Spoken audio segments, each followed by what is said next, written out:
warahmatullahi wabarakatuh. Waalaikumsalam warahmatullahi Waalaikumsalam warahmatullahi wabarakatuh. Assalamualaikum warahmatullahi wabarakatuh.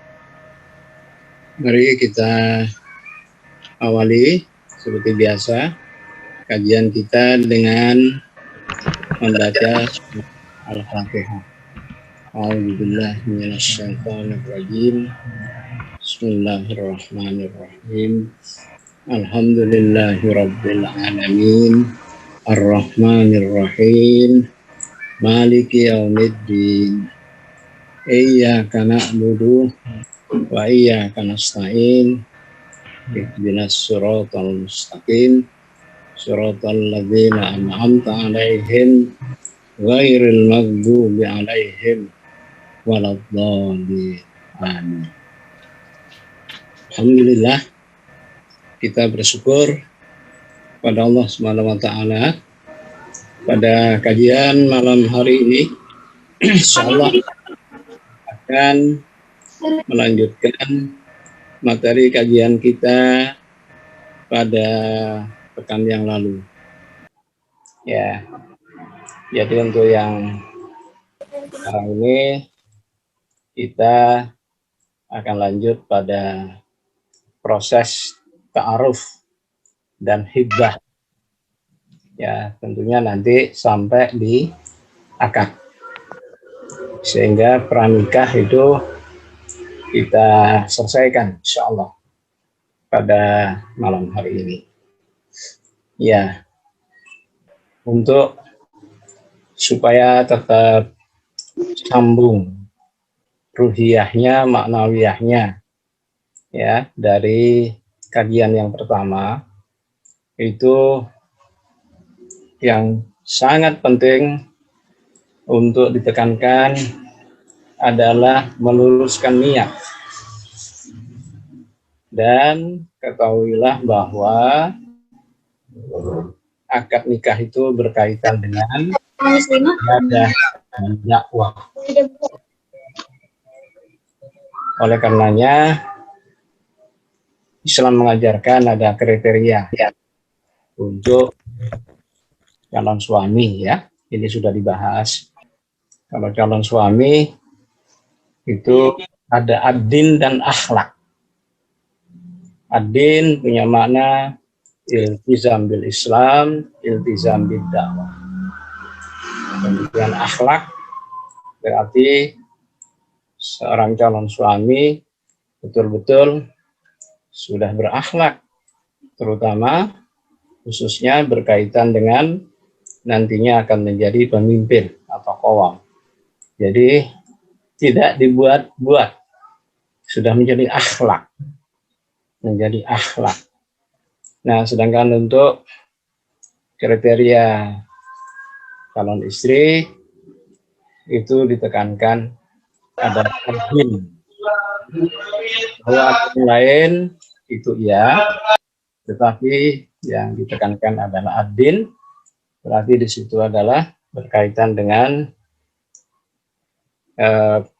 komitmen ya, komitmen dengan ad-din, komitmen dengan al-Islam, dan komitmen dengan dakwah. Nah, tentunya untuk sampai mengenal dengan baik berkaitan dengan kriteria tadi, itu kan tidak semudah membalik tangan. Itulah pentingnya ta'aruf itu ya. Jadi ini masuk ke materi ta'aruf ya. Jadi substansinya, esensinya dalam Islam itu kita betul-betul diminta untuk memahami dengan baik dan betul-betul nantinya tidak menjadi ragu tentang kriteria tadi. Nah, ini sebenarnya makna dari ta'aruf.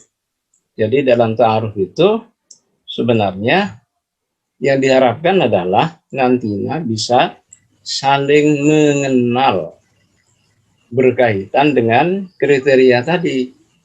Ya, maka dalam ta'aruf itu jangan kemudian melebar kemana-mana. Yang tidak penting itu justru dita'arufkan. Ya, maka mereka yang ikut ngaji kayak begini harus sudah paham tuh bahwa dalam ta'aruf itu hal-hal yang prinsip itulah yang perlu untuk dikenal. Nah tentunya hadirin sekalian, cepat tidaknya mengenal itu sangat berkaitan dengan pihak yang lain, katakan pihak ketiga, gitu ya. Karena mengenal sendiri tidak mungkin, bahkan pada materi yang lalu sudah sangat ditegaskan, wala taqrabuz zina innahu kana fahisatan wa sa'a sabila. Jadi nggak mungkin kemudian ingin mengenal secara langsung. Kalau secara langsung nanti jadi pacaran,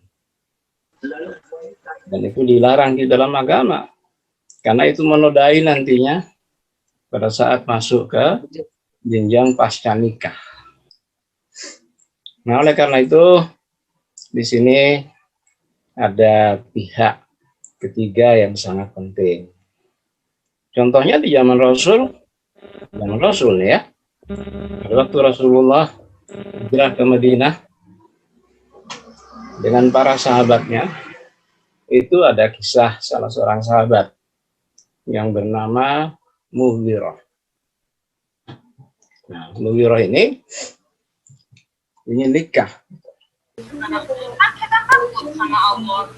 Tapi yang menarik adalah Mughirah ini konsultasi dengan Rasulullah Shallallahu Alaihi Wasallam tentang keinginannya itu. Kemudian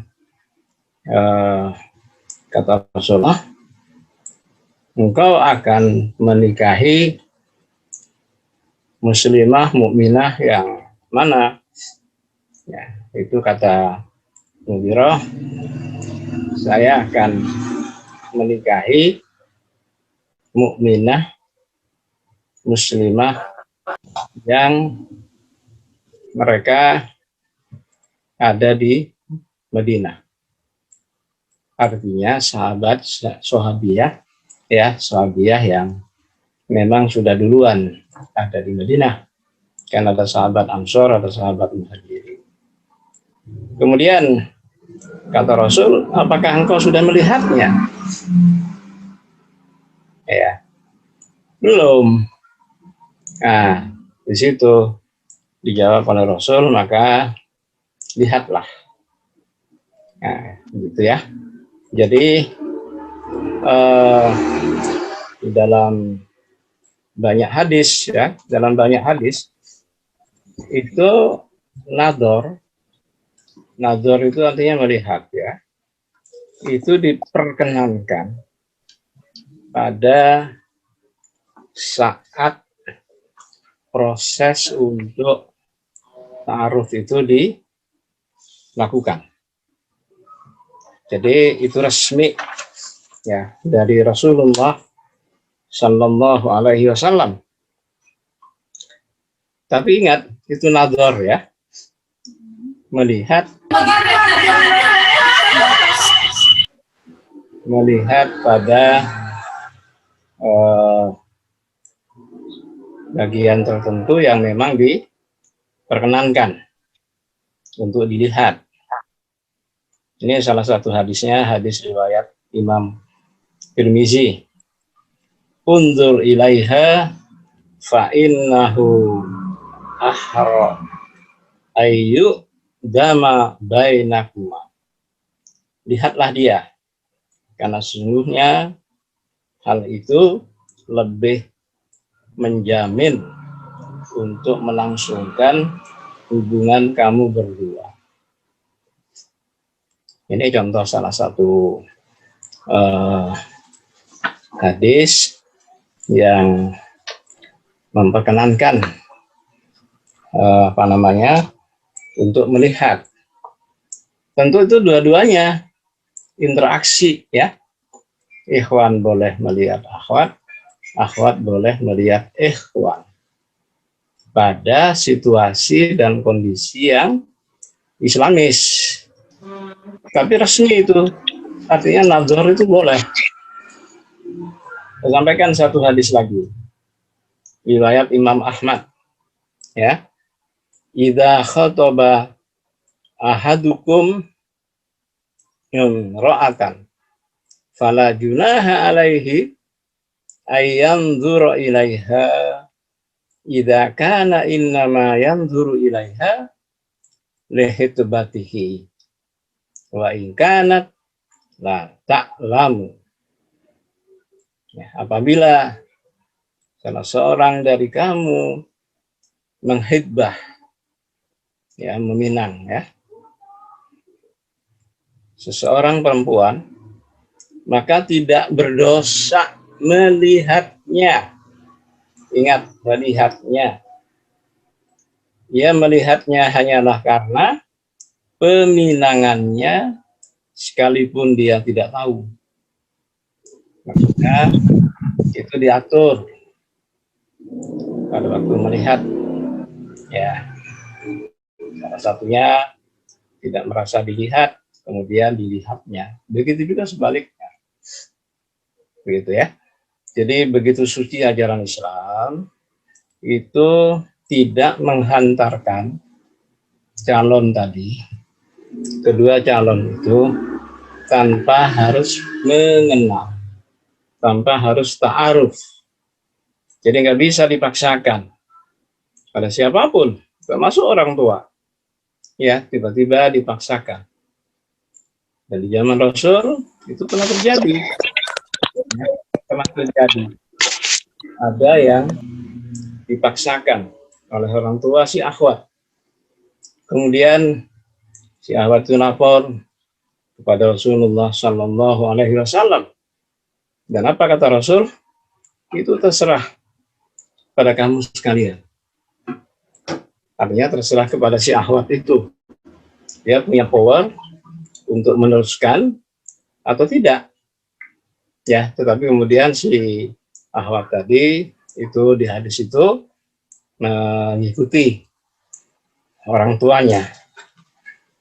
Nah, ini. Nah, kita dalam dunia modern ini ya, itu proses ta'aruf itu kan sudah bisa dijembatani dengan baik.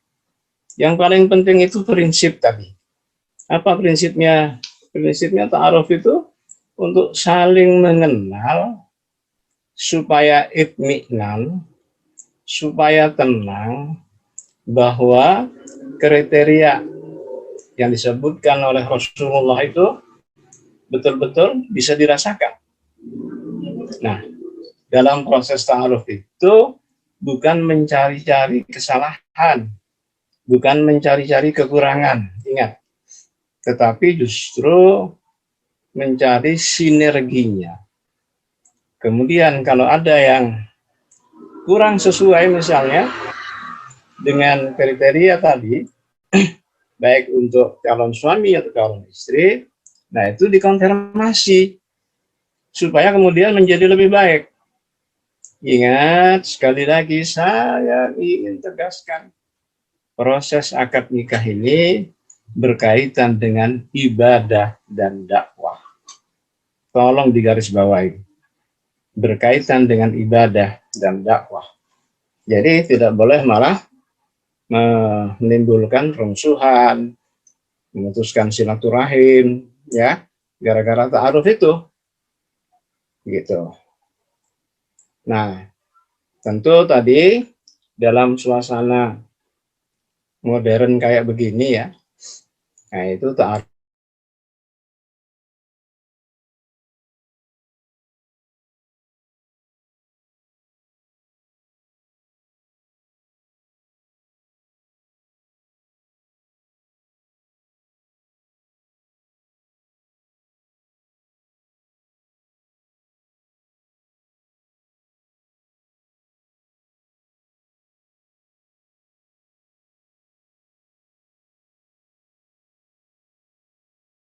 Seorang ikhwan juga begitu. Bagaimana nanti menjadi suami yang soleh. Ya, bahwa di dalamnya ada hal-hal yang sifatnya umum, boleh saja, tetapi ini yang saya tegaskan, harus dipilih betul. Kalimat-kalimat yang ada di dalamnya itu ta'aruf mengarah kepada pemahaman tentang kriteria. Sampaikan apa adanya di situ, di dalam biodata itu. Dan berikan kesempatan kepada masing-masing untuk mengevaluasi. Nah, kalau sudah biodata itu, maka berikutnya itu adalah ta'aruf secara langsung. Ya kalau sekarang bisa pakai daring ya, kalau situasinya, kondisinya kayak begini. Nah, itu bisa saja pakai daring, yang jelas prinsip-prinsip berinteraksi yang sudah disampaikan pada pengajian yang pertama, itu jangan sampai dilanggar. Ya, jadi pada waktu pakai daring, ada pihak ketiga. Nah ini tergantung ya, pihak ketiga itu bisa orang tuanya, kalau memang orang tuanya sudah paham. Yang penting nanti itu kan mengarah kepada pemahaman terhadap kriteria itu. Jadi ini tidak segampang membeli kacang di pasar ya. Semua ikut tanggung jawab di hadapan Allah, termasuk dalam proses ta'aruf itu. Nah, boleh jadi itu ada tokoh yang dikenal amanah, yang memahami seluk-beluk itu, ikut di dalamnya. Boleh keluarganya, boleh murabinya, boleh murabiahnya. Ya, disetting lah. Ya, kalau dulu nggak ada pakai online ya, sekarang bisa pakai online. Yang jelas harus difahami dalam ta'aruf itu bukan mencari-cari kesalahan, kekurangan. Ya, niatkan secara tulus, dan perlu difahami juga ta'aruf itu, nah ini sering terjadi ya, itu jangan dimaknai harus selesai pada waktu kemudian proses khitbah kemudian akad. Nah, tolong ini dipahami bahwa ta'aruf itu sepanjang nanti berkeluarga. Ya, jangan mau dihabiskan dalam ta'aruf itu untuk mengenal semuanya, nggak mungkin. Justru nanti dalam proses khitbah ya, proses akad, kemudian proses menangani rumah tangga, menangani anak, semuanya itu ta'aruf. Suami istri terus berta'aruf. Ya, sudah punya cucu. Ya, saya misalnya ini alhamdulillah cucu baru 8 ya. Ya tetap ta'aruf. Ta'aruf dengan istri ya. Jadi ta'aruf itu tujuannya untuk kebaikan, untuk saling bersinergi. Nah, nanti akan paham pada waktu materi berikutnya ya, pasca nikah. Oke. Jadi ini kaitan dengan ta'aruf ya. Jadi ta'aruf itu ya ta'aruf dirinya yang prinsip tadi, kemudian diperluas ta'aruf keluarga. Yang jelas jangan buru-buru, jangan semuanya itu tidak terprogram dengan baik. Ya, jadi itu teknis tadi, boleh pakai daring, boleh ketemu, ya tergantung. Kemudian sesuaikan dengan situasi dan kondisi orang tua. Saya sekali lagi menggarisbawahi, semua proses ini berkaitan dengan ibadah dan dakwah. Jadi yang sampai nanti dalam proses ta'aruf bermasalah dengan orang tua, dengan pamannya, dengan saudara kandung, dengan ponakannya, dengan nenek mama, dengan orang-orang yang ada di sekitarnya. Justru disinilah akan terlatih ya, mereka yang akan berumah tangga itu mulai berinteraksi secara Islam, surat 9 ayat 71 yang sudah dibahas pekan yang lalu, calon suami, calon istri tadi untuk menjalankan dakwah. Di situ tingkat kedewasaannya itu akan terlihat, akan nampak, tidak gerusal-gerusul istilahnya.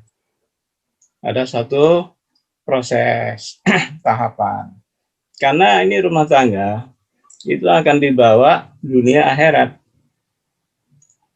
Ya, hati-hati, jangan hanya euforia di awal.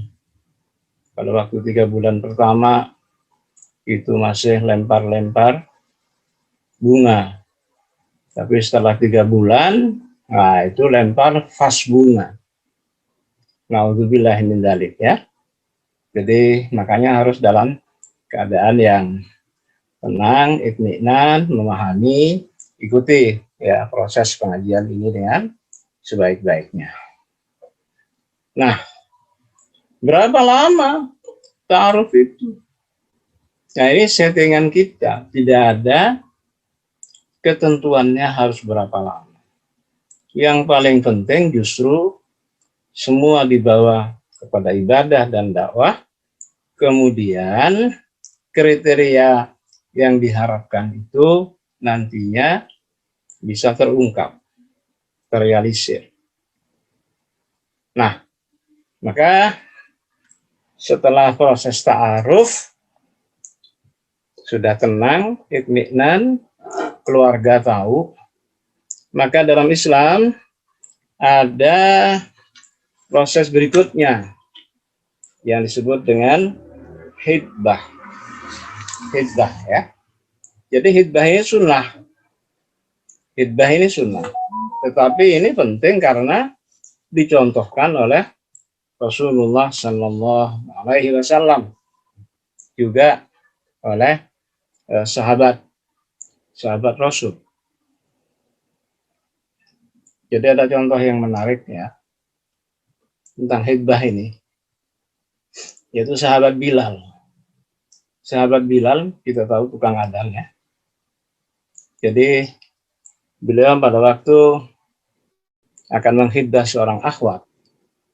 Ya, jadi hidbah itu statement hukumnya sunnah yang diucapkan oleh calon suami itu kepada walinya sang akhwat. Boleh diucapkan langsung, boleh ada orang lain, orang tuanya misalnya, atau seorang tokoh misalnya, boleh, ya, boleh. Nah, sahabat Bilal ini, ya, beliau hadir untuk menghidbah, ya, seorang akhwat di situ. Apa isinya yang disampaikan? Ya, nanti kalau akad kan ada ijab qabul ya. Tapi kalau ini semua para ahli fikih sepakat, paling tidak dalam hidbah ini ada 3 hal penting yang perlu diucapkan, paling tidak. Apa? Yang pertama, memuji Allah. Ini hati-hati ya. Ini begitu mulia ajaran Islam. Tidak ada euforia, kebanggaan, kesombongan yang terjadi. Tetap memuji Allah. Dan tentu pujian kepada Allah ini akan bermakna tinggi kalau diucapkan oleh orang yang beriman. Makanya nggak boleh sembarangan. Memuji Allah. Misalnya yang paling mudah, Alhamdulillah Rabbil Alamin. Segala puji bagi Allah. Seru sekalian. Pendek.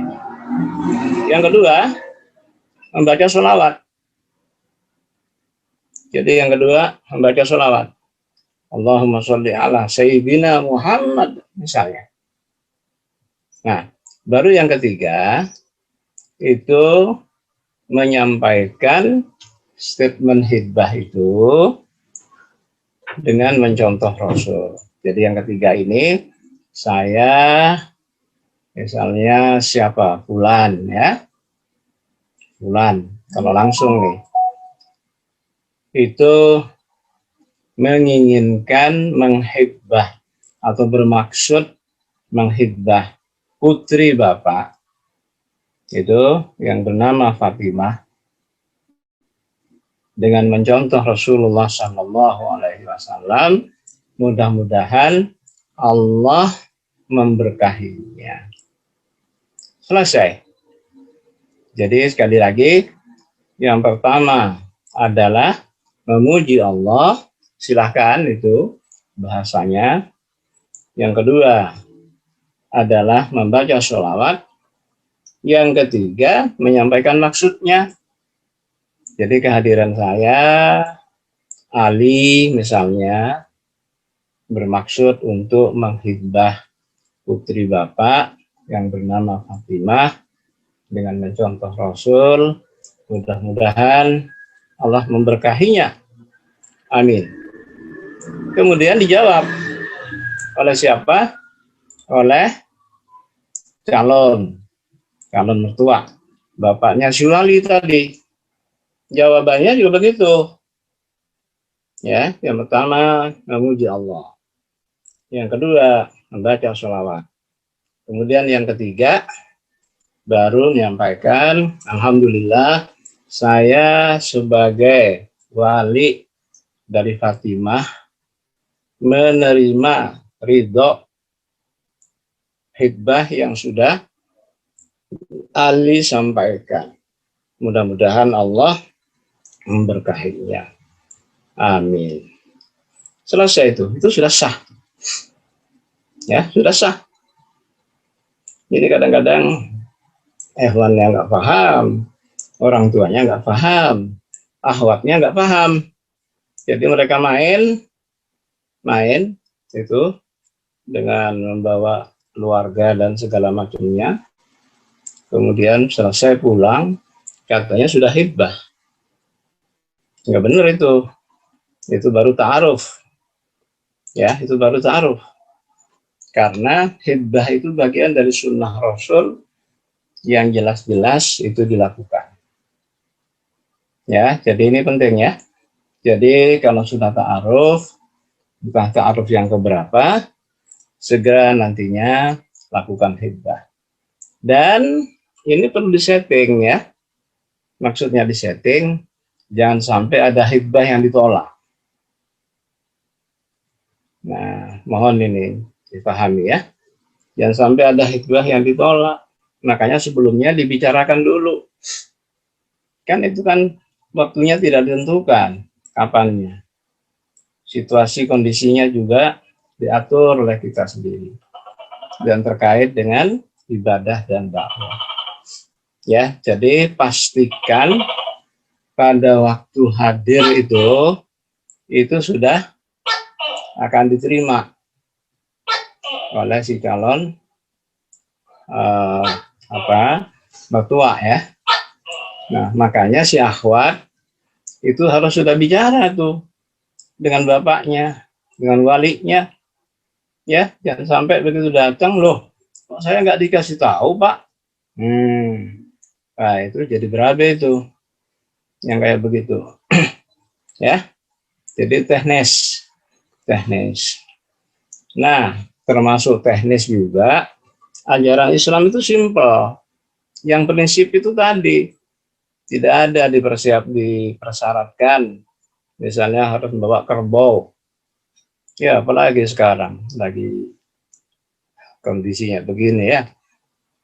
Ya, jadi bicarakan dengan baik sehingga semuanya berjalan mulus, bersinergi, begitu ya.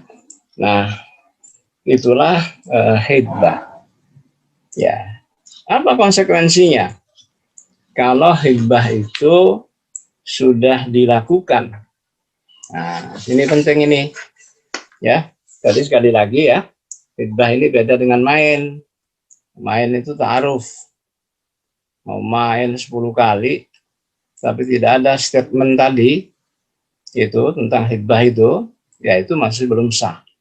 Sah dalam arti hitbah ya. Karena ada konsekuensinya. Apa konsekuensinya? Itu yang pertama, kalau sudah dihitbah dan sudah resmi tadi, sudah ridho, maka kedua belah pihak, ikhwan dan akhwatnya, sudah tidak boleh lagi mencari alternatif lain. Misalnya dengan nador-nador tadi. Ya, ingat. Tadi kan nador boleh. Nador ya. Boleh, tetapi dalam suasana islamis. Pada proses untuk akan hitbah. Jadi kalau sudah hitbah, ya sudah nggak boleh lagi tuh si ikhwan mencari akhwat lain, si akhwat mencari ikhwan lain. Nah, ini konsekuensi pertama ya. Ini dalam hadis Imam Bukhari ya dari Ibnu Umar radhiyallahu an bahwa Rasulullah Shallallahu Alaihi Wasallam bersabda, janganlah seorang laki-laki meminang pinangan saudaranya, sehingga peminang pertama itu meninggalkan atau membatalkan atau mengizinkannya. Gitu ya. Jadi nggak boleh meminang di rapel.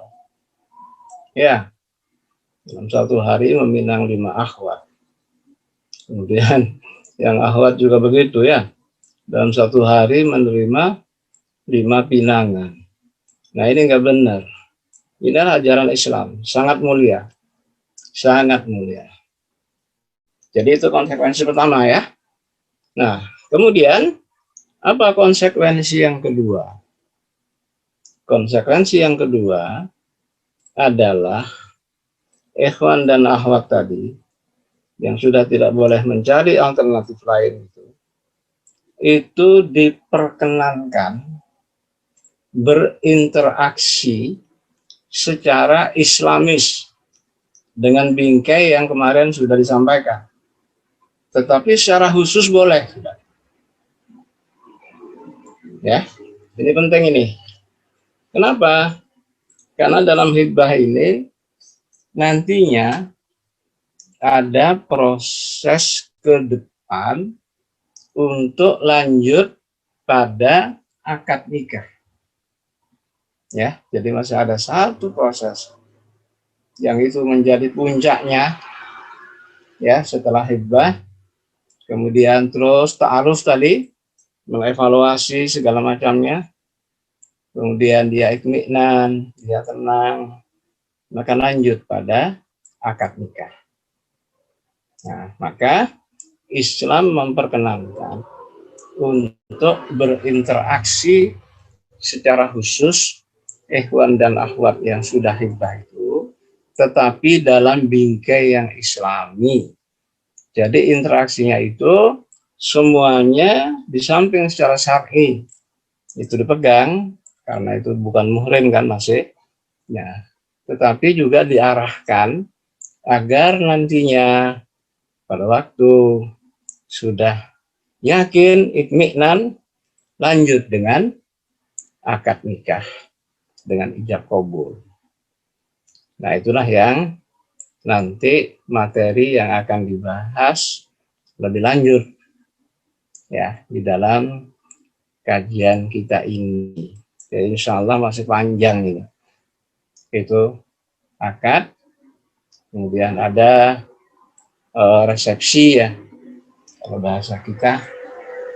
Nah, kemudian ya bagaimana itu interaksi suami istri.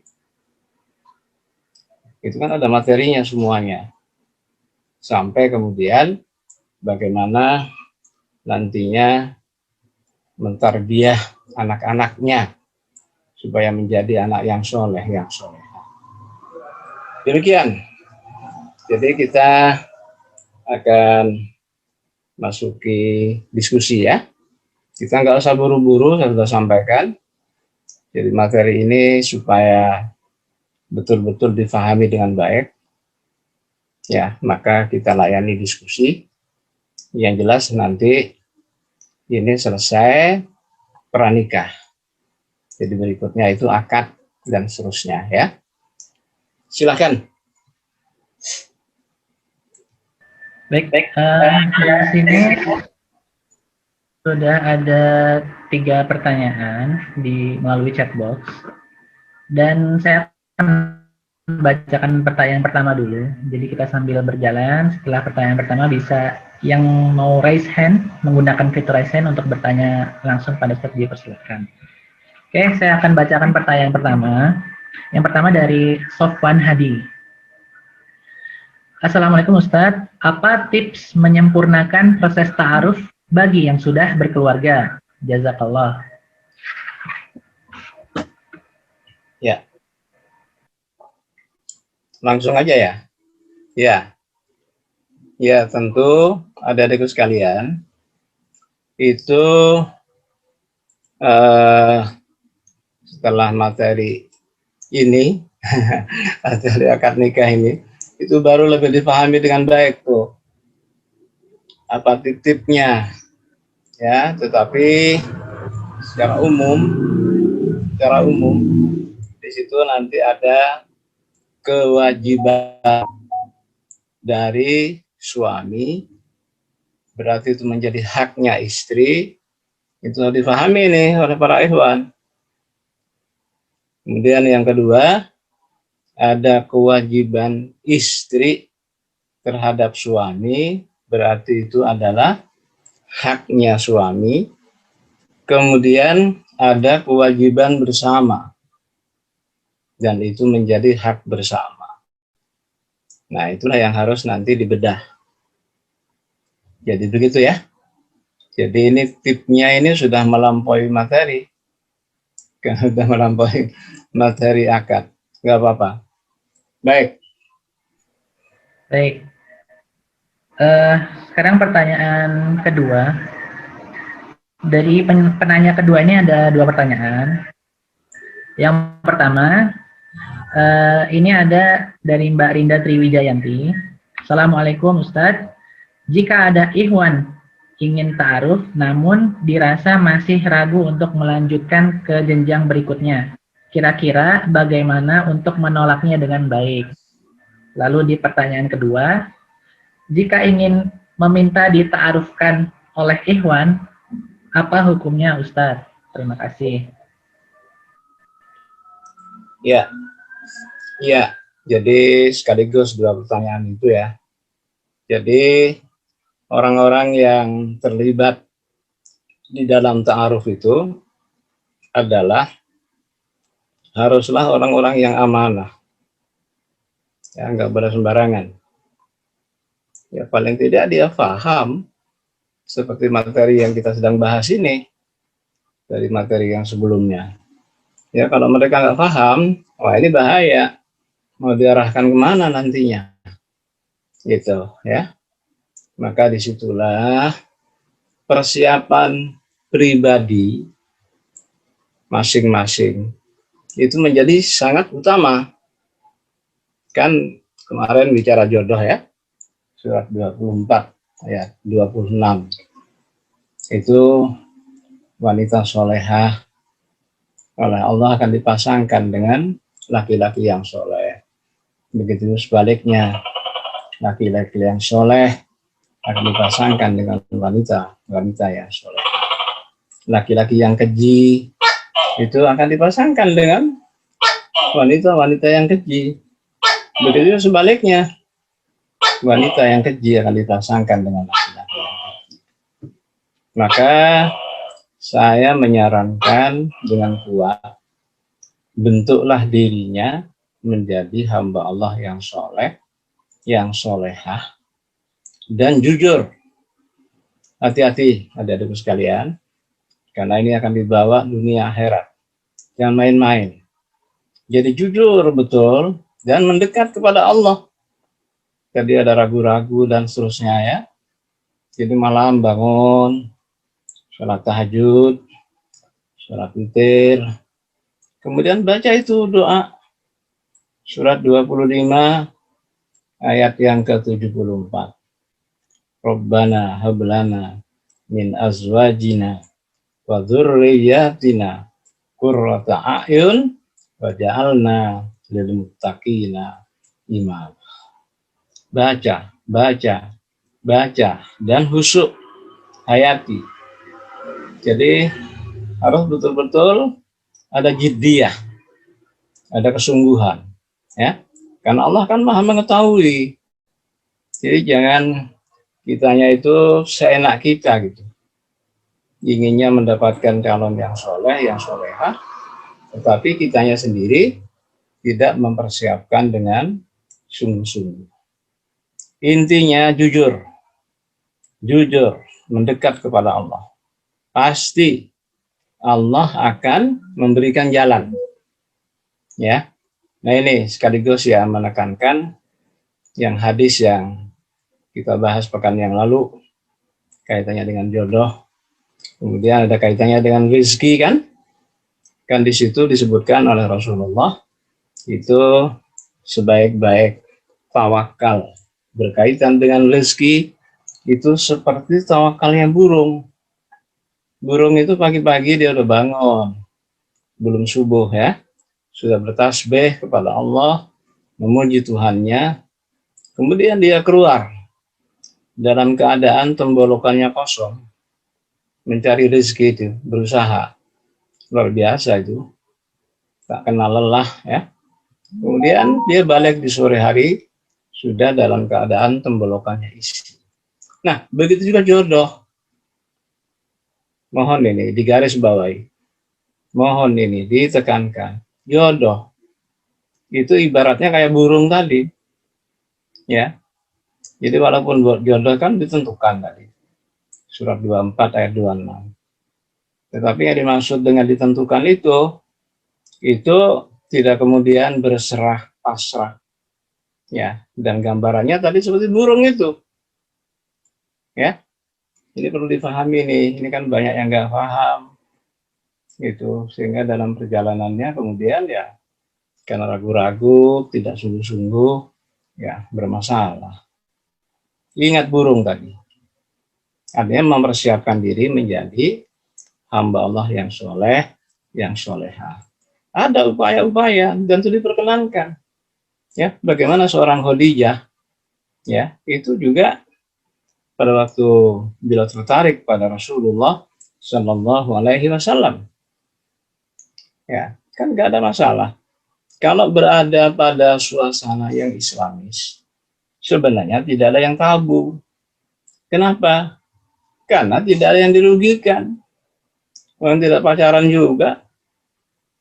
Jadi hanya menyocokkan saja. Mencocokkan dengan jodoh itu. Tetapi harus dijalankan. Seperti burung yang keluar itu.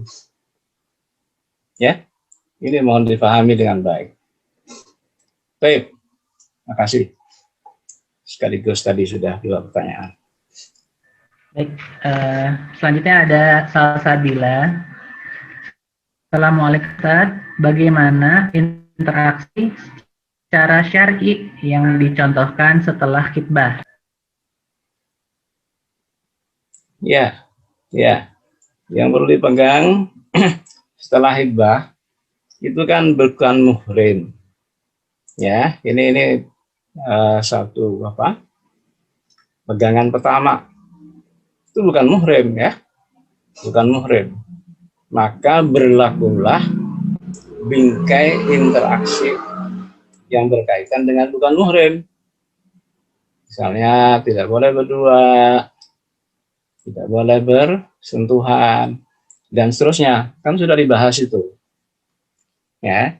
Tetapi bedanya kalau sudah khitbah itu diperkenankan berdiskusi secara khusus atau misalnya saling memberikan hadiah buku misalnya.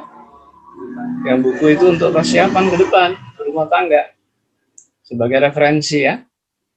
Nah, ini kan adik-adik ini para mahasiswa, ya, jadi sudah apa?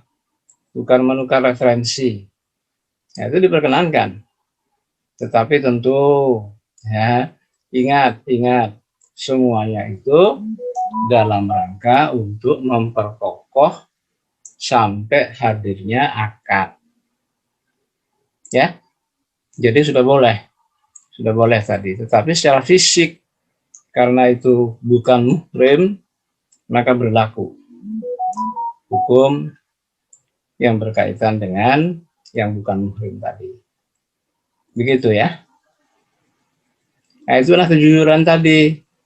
Itulah nanti kualitas berumah tangga itu akan ditentukan di situ. Maka sibukkan interaksi dengan dakwah misalnya. Ya, si akhwat nanyakan, Mas, sekarang sudah punya berapa grup binaan, Mas? Kan interaksi itu boleh.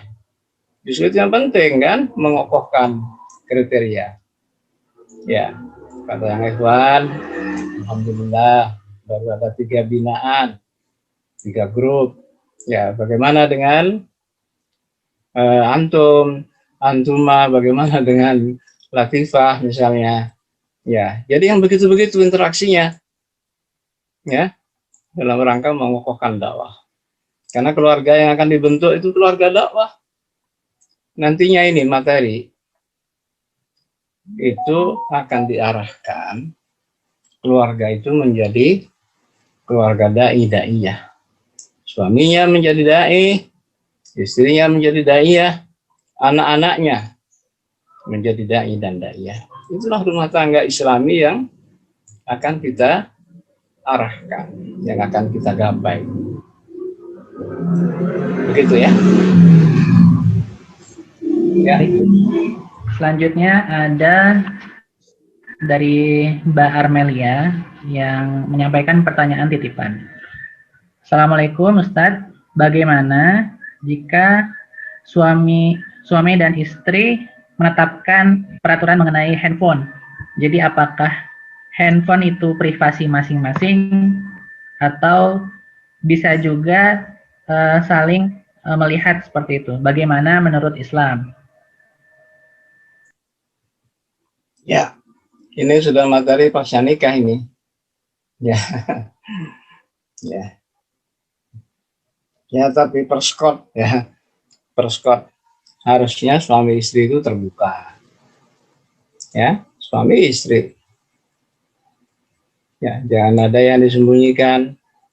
Tapi nanti itu ya, itu materinya. Ini sekarang fokus ke tadi hitbah, ta'aruf, hitbah sampai akad. Jadi perskot tadi ya, harusnya terbuka. Jangan ada yang disembunyikan. Dan jangan dibahas panjang itu kalau waktu pasca nikah. Baik. Selanjutnya ada dari grup sebelah, grup kedua ada Robi Firmansyah. Assalamualaikum Ustadz. Adakah buku rekomendasi ya 7 jenjang pernikahan, buku bacaan? Oh, subhanallah ya. Banyak, apalagi sekarang ya. Apalagi sudah IT sudah begitu sangat maju ya. Itu tulisan-tulisan dari para syekh-syekh kita ya. Itu yang berkaitan dengan merakit ya. Banyak. Jadi tinggal dipencet aja itu akan keluar itu semua ya. Syekh Mahmud misalnya, ya Superdawi ya, itu syekh-syekh kita yang telah banyak menulis ya, termasuk yang tulisan-tulisan ustaz-ustaz kita yang ada di Indonesia ya, itu cukup banyak. Itu referensinya banyak ya, silakan.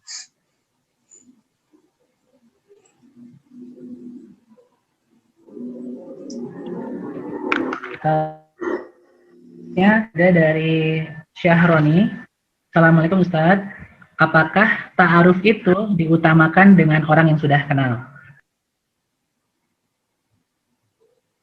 Apakah ta'aruf diutamakan dengan ya ta'aruf itu kan supaya mengenal. Yang tadinya nggak kenal ya nggak apa-apa kan, justru supaya kenal tadi. Tetapi batas mengenalnya itu yang paling prinsip, ya. Jangan mengenal yang enggak gitu. Kan ta'aruf itu saling mengenal, ta'aruf ya, saling mengenal. Hanya tadi jangan dianggap ta'aruf itu harus segala-galanya, karena ta'aruf masih terus berjalan sampai pasca nikah sekalipun. Begitu.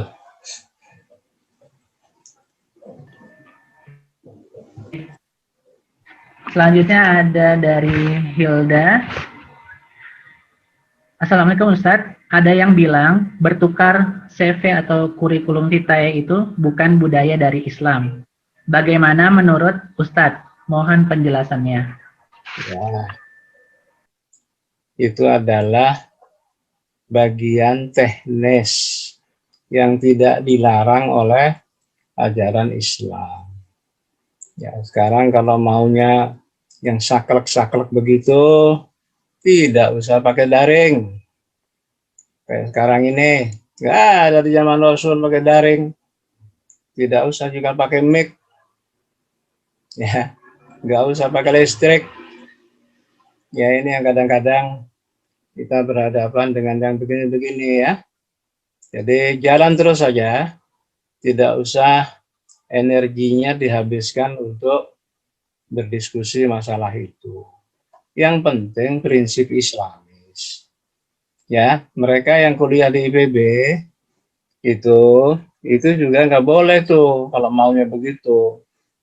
Ya, apalagi nanti dapat ijazah dan seterusnya. Bid'ah semuanya itu. Ya, tetapi kita tidak usah mempertajam itu masalah biodata, ya. Itu teknis saja. Dulu nggak ada TV dulu lah. Sekarang pada mau TV. Ya, jadi begitu deh ya. Silakan.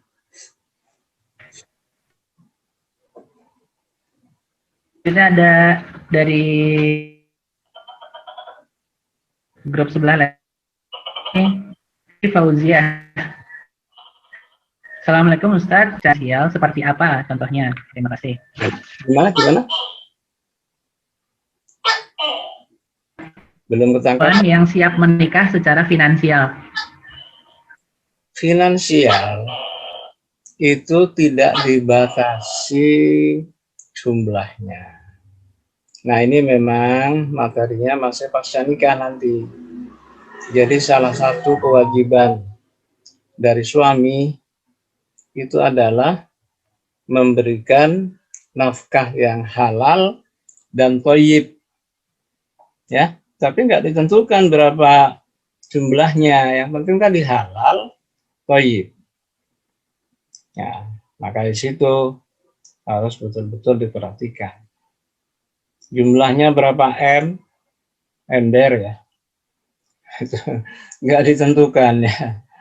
Nggak ditentukan. Dan jangan takut nikah gara-gara finansial. Ya, tetapi harus wajib berusaha mencari yang halal dan yang thayyib. Ya. Selanjutnya ada dari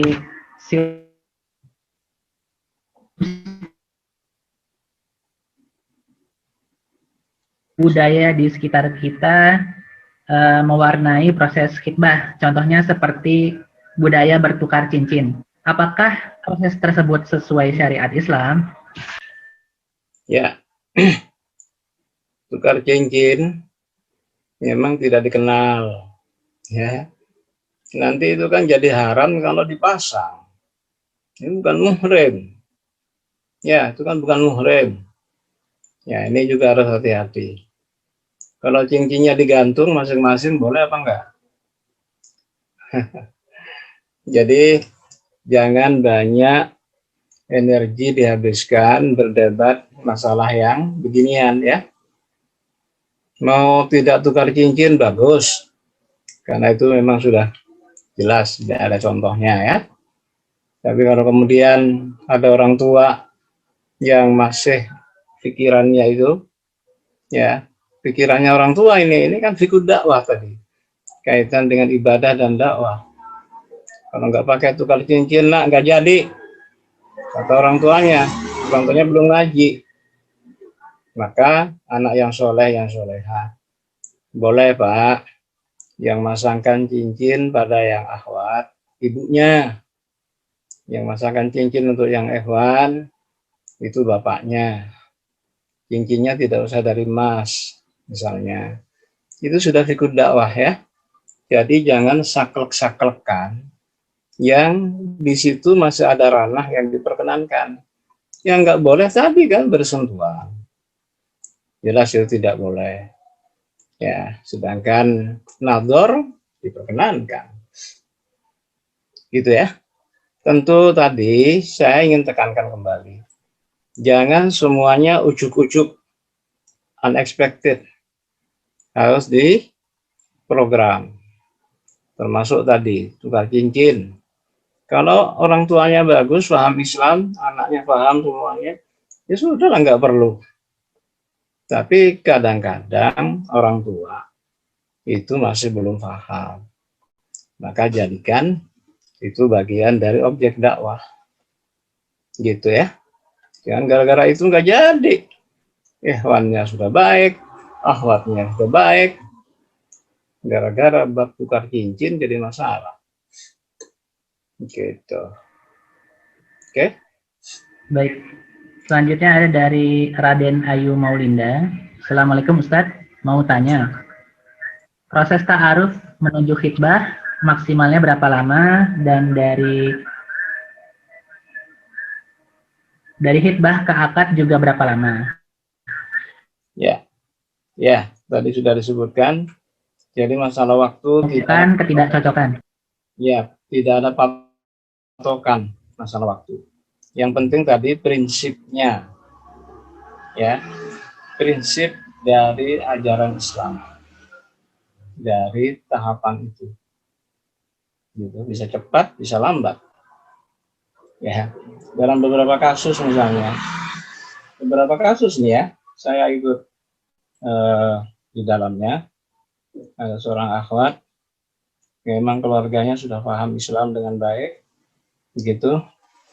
Kemudian ada calon ikhwannya dari Madinah, hafal Quran, dibawa oleh ustadznya juga, datang, yang itu tadinya untuk khitbah. Tentu ada ta'aruf kan, ta'aruf sebentar, kemudian maunya khitbah. Ternyata diteruskan ke akad. Ya, tapi semuanya setuju, itminan, karena ada tanggung jawab, akhwatnya juga, orang tuanya, dan seterusnya, ya nggak apa-apa. Nah, bahwa ada bab KUA, nah itu bisa diproses berikutnya, tetap ya diproses. Jadi begitu ya, masalah waktu ya. Selanjutnya masih dari penanya yang tadi, dan juga ada dari Eka Wijaya. Dari Eka Wijaya ini emang agak panjang, cuman saya ambil maksudnya. Jadi jika menolak setelah khitbah dan sebelum khitbah, apakah bagaimana cara yang baiknya seperti itu, Ustaz? Jadi ketika setelah khitbah ada yang menemukan ketidakcocokan, dan juga ada yang sebelum khitbah menemukan ketidakcocokan. Ya. Makanya jangan mudah menolak, jangan mudah menerima. Nah, ini penting. Dalam hadis disebutkan, itu tidak akan pernah merugi mereka yang istisaroh, kemudian istiharoh. Ya, istisaroh itu berarti mengadakan surah, mencari informasi dan seterusnya. Nah, kemudian kalau lebih dari satu, yang baik-baiknya tadi, itu istiharoh. Istisharah itu penting dengan orang-orang yang amanah, yang paham untuk mengenal tadi. Nah, kalau terpaksa ternyata dalam perjalanannya itu memang nggak bisa diperbaiki, ya, sebelum akad, maka kan ada jalannya tadi, dibatalkan dengan cara yang terbaik. Jangan memutuskan silaturahim, ya, apalagi sebelum khitbah, ya. Setelah khitbah itu juga bisa dibatalkan dengan cara yang terbaik. Nah, inilah mohon digarisbawahi bagi para akhwat itu untuk membatalkan khitbah. Kalau ternyata memang tidak mungkin diteruskan, ya, setelah diusahakan tadi, itu sangat mulia karena tidak kemudian dilakukan setelah akad. Itu bedanya. Kalau setelah akad nggak bisa itu si yang tadi ya istri ya membatalkan begitu saja. Ada proses pengadilan. Ya, tetapi kalau sebelum akad di situ punya wewenang kekuasaan masing-masing sama antara ikhwan dengan akhwat. Tentu sekali lagi harus dengan cara yang terbaik. Ingat, proses semuanya ini berkaitan dengan ibadah dan dakwah. Begitu. Baik. Selanjutnya ada dari Ibnu Hazar Al-Haytami. Assalamualaikum Ustadz, izin bertanya, bagaimana sebenarnya hakikat jodoh? Apakah ada orang yang menikah dengan bukan jodohnya? Lalu ketika nikahnya tahun depan, apakah boleh ta'aruf dari tahun sebelumnya, Ustadz? Ya, jadi tadi hakikat jodoh tadi surat 24 ayat 26. Itu yang harus diusahakan oleh kita masing-masing. Pertama, kitanya sendiri. Kemudian yang kedua, terhadap orang lain. Kemudian di situ ada pihak yang menilai. Nah, tetapi ini yang saya kira sangat penting, ketahuilah bahwa seluruh penilaian manusia itu tidak akan pernah bisa 100% itu tembus. Kenapa? Karena ada masalah hati yang kita nggak tahu. Oleh karena itu, kalau sudah berusaha dengan berbagai cara tadi, termasuk istisyaroh, bahkan sudah kemudian istiharoh, ya, yang berbagai masukan, ya sudah, bismillah. Allah akan menilai proses kita. Niatnya benar apa enggak, caranya benar apa enggak. Gitu. Ya. Jadi harus ada slot di mana manusia itu ada kelemahannya. Yaitu tidak tahu apa yang ada pada hati mereka. Makanya serahkan kepada Allah. Berdoa, ambil keputusan. Begitu ya. Baik. Selanjutnya ada 3 orang penanya yang menanyakan hal yang sama. Bagaimana jika sedang proses ta'aruf dengan seorang ikhwan, namun ada ikhwan di luar proses ta'aruf yang ingin menghitbah? Bagaimana cara komunikasinya? Dan apakah seorang akhwat juga ketika sedang ta'aruf hanya dibolehkan fokus kepada satu ta'aruf seperti itu?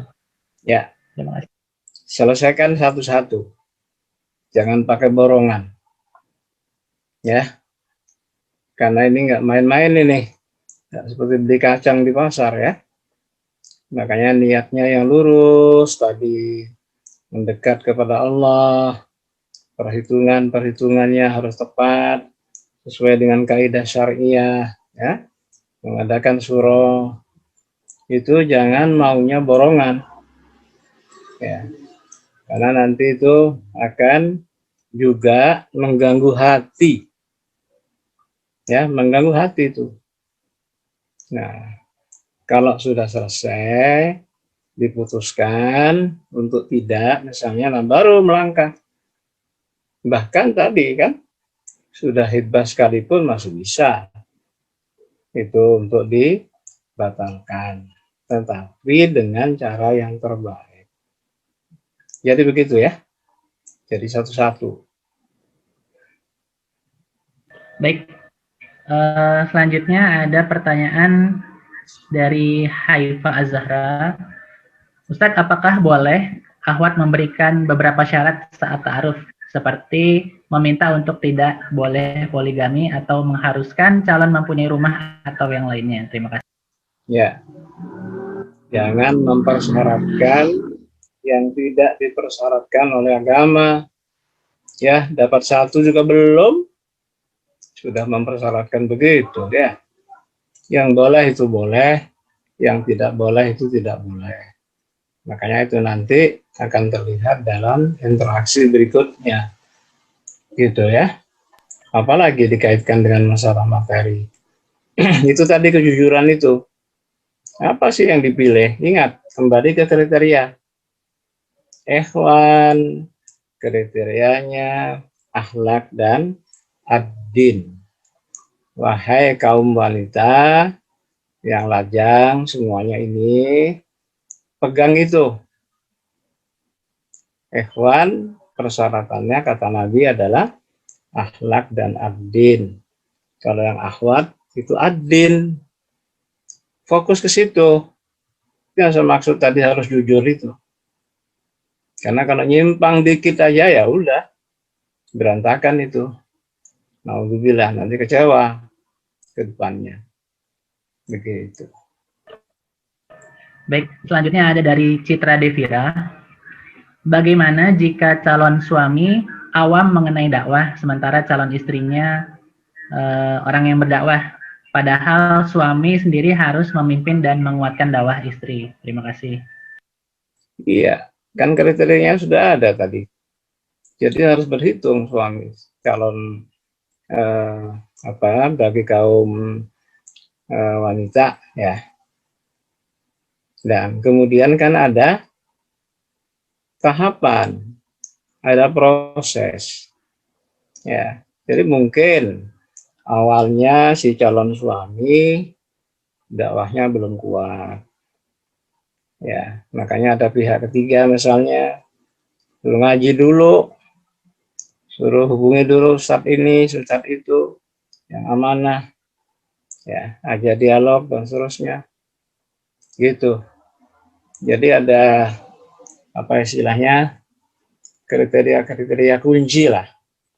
Tapi kalau dia tidak komitmen dengan Islam, apalagi dengan dakwah, akhlaknya nggak beres ya, kasihan si istri nanti kalau itu diteruskan. Jadi begitu ya, pilihan-pilihan itu penting pada waktu akan menentukan.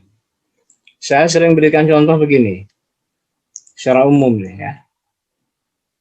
Kalau seorang ikhwan itu untuk dilihat komitmennya terhadap ad-din, coba aja lihat di masjid terdekat. Kalau subuh, dia keluar apa enggak? Ini yang paling mudah. Buat 3 ulangan aja. Jadi kalau subuh, berjamaah apa enggak di masjid terdekat? 3 kali ulangan. Kalau dia enggak keluar, ya, ternyata dia ada di rumahnya. Wah, ini komitmennya terhadap ad-din masih bermasalah. Itu baru kaitan dengan sholat. Bagaimana sholat malamnya? Kalau subuhnya aja sudah dilabrak. Itu misalnya. Makanya itu tadi harus berjamaah, amal jama'i, ya. Jangan terlalu mudah menerima tadi jangan terlalu mudah juga menolak. Begitu. Baik, selanjutnya ada dari Fardiansah Dahra. Bagaimana cara ada akhwat kepada ikhwan? Bagaimana? Gimana? Mengenalkan akhwat pada keluarga ikhwan. Oh, itu teknis deh. Ya, teknis. Tergantung juga bagaimana keluarga ikhwannya. Kalau keluarga ikhwannya itu adalah keluarga yang Islamis, mudah. Jadi kaitan teknis itu mohon itu dicarikan jalan keluar yang terbaik. Tetapi prinsip dipegang. Apa prinsip? Prinsipnya ibadah dan dakwah. Tadi, pegang aja itu. Jangan proses untuk menuju rumah tangga itu dijadikan ajang keributan. Saya sangat tidak merekomendasi. Jadi berantakan keluarganya itu gara-gara berkaitan dengan itu. Maka harus terprogram. Ya, teknis itu. Makasih.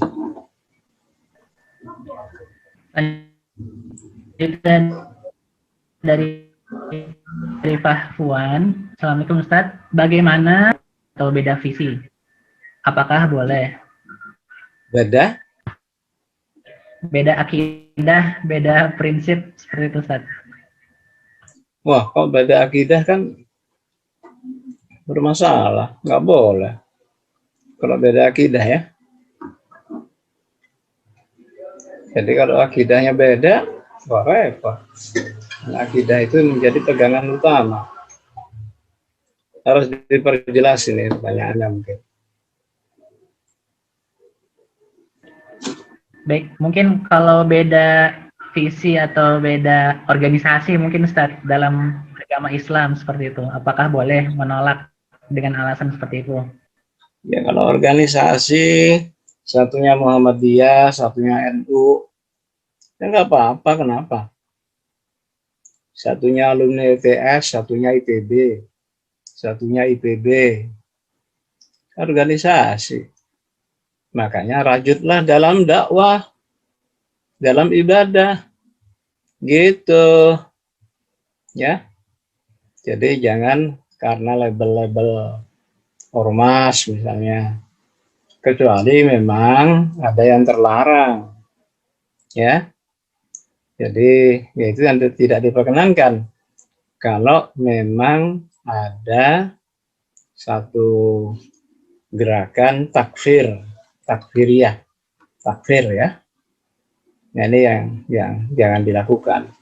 Kalau mengkafirkan, makanya harus hati-hati tadi ya. Mohon hati-hati.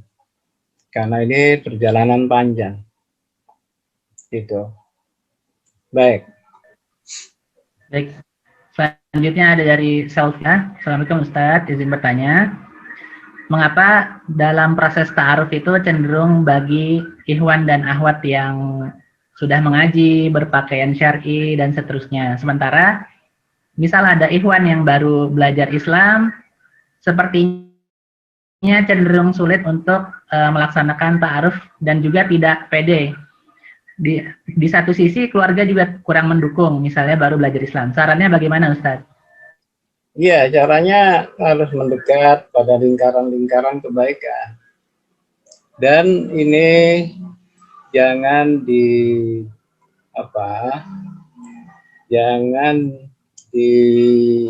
istilahnya itu, jangan dijadikan satu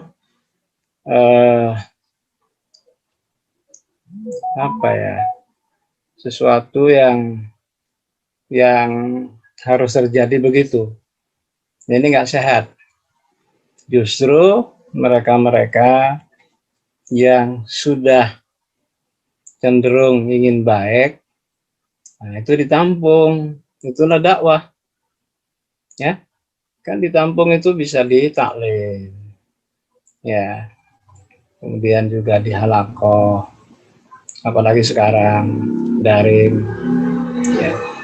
Jadi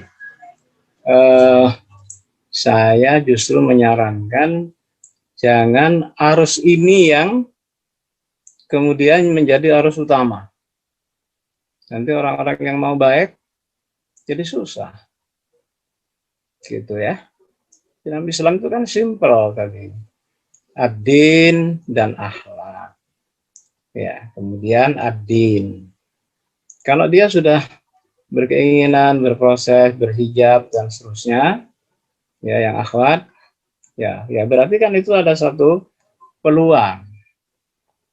Begitu juga yang ikhwan.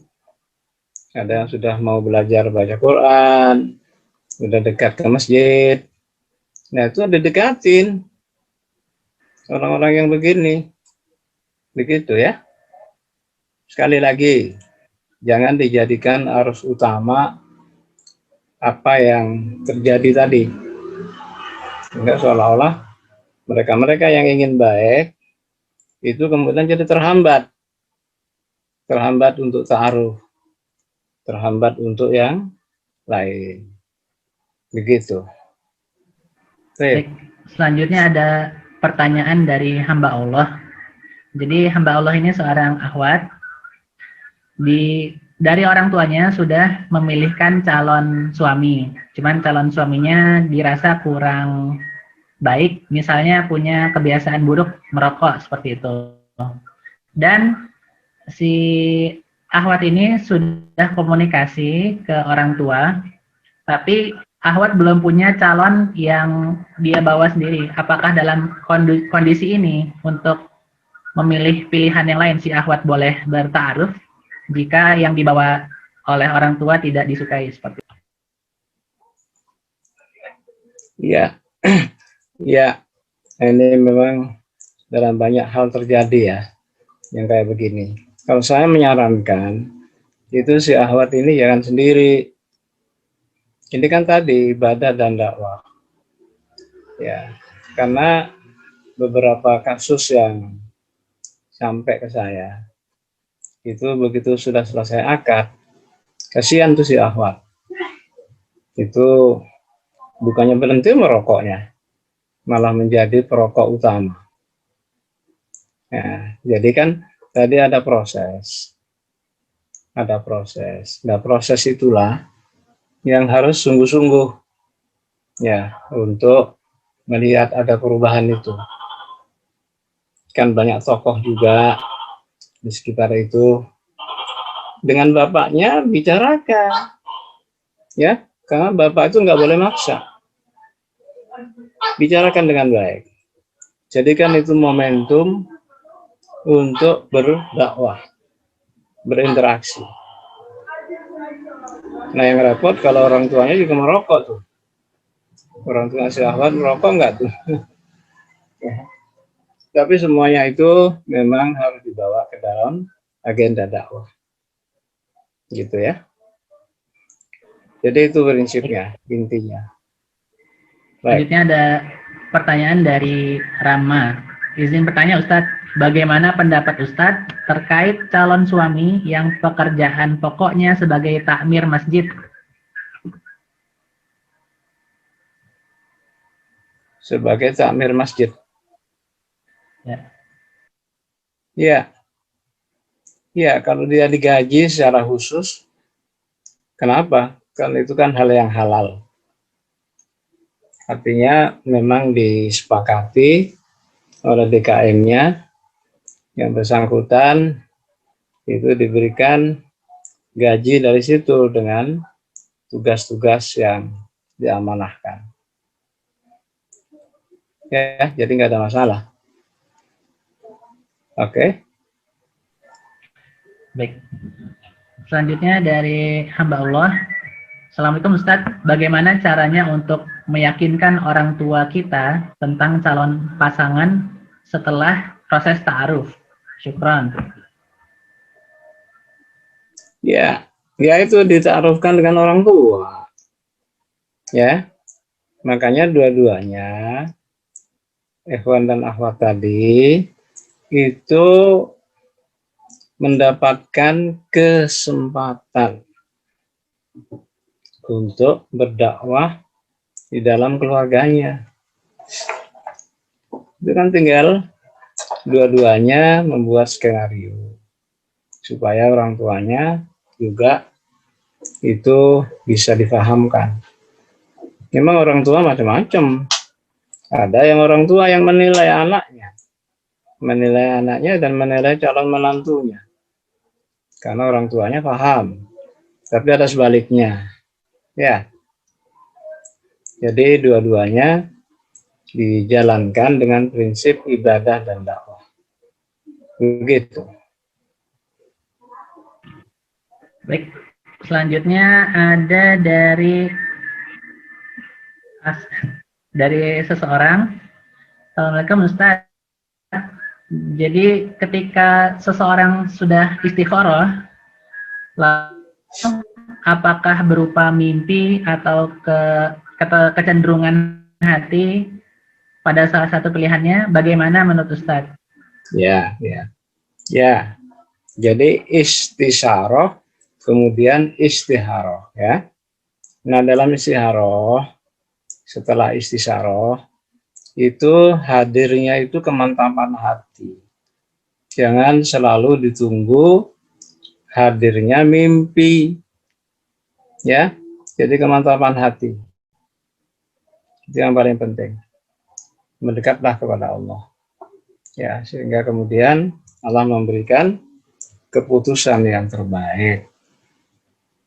Begitu. Padahal. Baik. Selanjutnya dari penanya sebelumnya, bagaimana jika orang tua meragukan proses ta'aruf karena dikhawatirkan tidak akan mengenal calon pasangan seutuhnya? Ya, itu kembali ya pada teknis komunikasi antara anak dengan orang tua. Jadi jangan ujuk-ujuk, unexpected gitu. Semuanya dibawa ke dalam ranah ibadah dan dakwah. Bertahap, jangan emosional, jangan mengambil keputusan sesaat tanpa menghadirkan hati dengan itminan. Ya, orang tua, ingat loh ya, itu orang tua. Jadi terutama ini para akhwat nih, yang namanya orang tua, itu orang tua. Sedangkan calonnya itu belum apa-apanya. Kan belum jadi suami. Nah, di sini para akhwat, mohon perhatikan betul.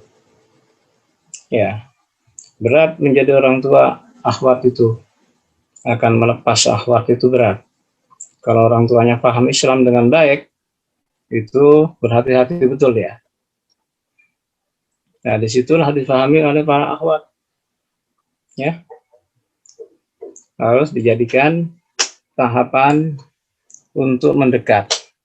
Bahkan saya menyarankan kepada semua para akhwat itu, justru di masa-masa proses itu, keterdekatan para akhwat terutama ya, dengan orang tuanya harus semakin ditingkatkan. Keterdekatan dalam arti ibadah dan dakwah.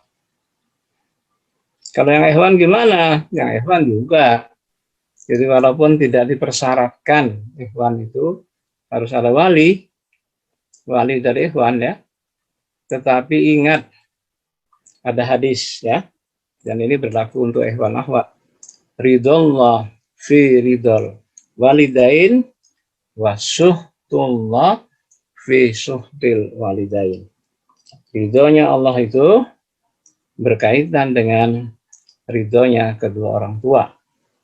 Dan murkanya Allah itu juga berkaitan dengan murkanya kedua orang tua. Jadi hati-hati nih. Ya, justru harus lebih banyak mendekat pada orang tua. Baik. Selanjutnya, mungkin langsung saya gabung dua pertanyaan, Ustaz. Yang pertama, bagaimana hukum tunangan dalam Islam? Lalu yang kedua, bagaimana jika seorang ikhwan mengajukan ta'aruf dengan akhwat, namun sebelumnya ikhwan telah menaruh hati pada akhwat tersebut? Apakah mengurangi esensi dari ta'aruf? Terima kasih. Ya, ya, tunangan itu kan bahasa kita. Bahasa aslinya kan hibbah. Ya. Jadi tunangan, pinangan ya. Hibbah itu. Bahasa Islamnya hibbah. Dan itu tadi hukumnya sunnah. Setelah ta'aruf, lanjutkan dengan hibbah. Nah, kemudian berkaitan dengan tadi, luruskan. Jadi kalau tadinya tidak on the track, gitu ya, luruskan aja. Apalagi dengan ngaji begini kan udah jelas ada proses, ada tahapan. Ya, yang penting tadi dalam proses itu tetap berpegang pada kaidah syariah, karena itu bukan muhrimnya. Itu yang paling penting. Kemudian menyesuaikan aja dengan frame yang sudah pernah disampaikan pada kajian yang lalu. Ada bingkainya kan. Begitu. Ya. Selanjutnya ada yang bertanya, ada yang bilang kalau nazor dalam prosesnya boleh melihat rambut, leher, lengan bawah, dan betis calon istri. Bagaimana pendapat Ustadz? Ya, itu tidak benar. Jangan diikuti ya. Itu ada mazhab memang salah satu yang begitu. Yang boleh dilihat itu adalah yang memang boleh dilihat. Gitu ya. Muka dan telapak tangan. Jadi itu mazhab Zahiri namanya. Mazhab Zahiri ini yang membuka kayak begitu. Mohon para akhwat ya. Jangan mau dibegitukan. Ya, karena itu melanggar. Karena itu tidak sesuai dengan ayat dan dengan hadis juga. Oke, tegas.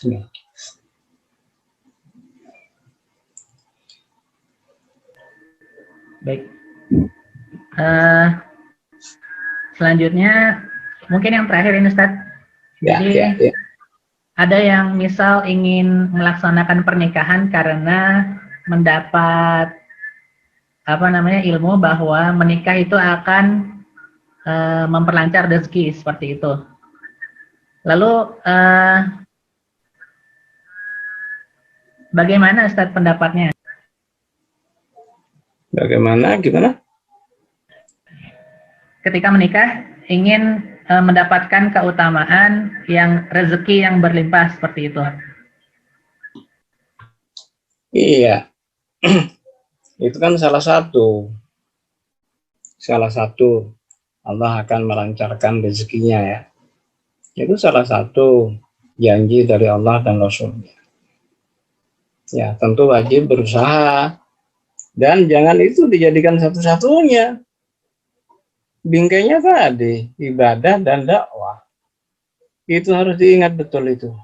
Ibadah itu luas, di antaranya mencari rezeki, memberikan nafkah yang halal, punya etos kerja yang tinggi. Itu bagian kecil dari rumah tangga itu. Justru jangan itu yang kemudian dijadikan utama. Nah, nanti itu pada waktu kita membahas pasca akad, nanti itu akan mulai terkuak.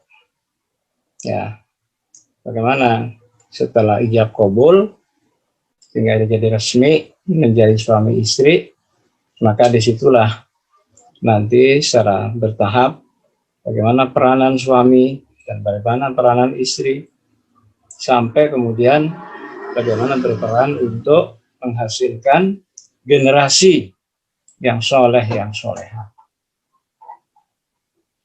Ya, maka mudah-mudahan kita diberikan kekuatan oleh Allah untuk mengikuti kajian ini secara kontinus ya sampai selesai ya.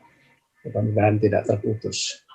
Baik, saya kira itu yang bisa dibahas. Waktunya juga Sudah 21, 31. Baik. Baik. Sebenarnya banyak pertanyaan, cuman memang keluar dari konteks dari pranikah, dan juga ada yang mempertanyakan pertanyaan yang sudah dibahas berulang-ulang seperti itu. Mungkin bisa kita lanjut di kajian berikutnya mengenai pernikahan. Ya. Bersabar ya. Baik, kalau begitu, terima kasih semuanya, adik-adik Himpas, adik-adik Alifah, dan semua yang ikut dalam kajian ini. Mudah-mudahan Allah Subhanahu wa Ta'ala senantiasa memberikan rahmatnya dan memberikan istiqomah kepada kita di jalannya. Mari kita tutup pertemuan kita dengan membaca doa kafaratul majlis. Subhanakallahumma wa bihamdika asyhadu an la ilaha illa anta astaghfiruka wa atubu ilaik. Assalamualaikum warahmatullahi wabarakatuh.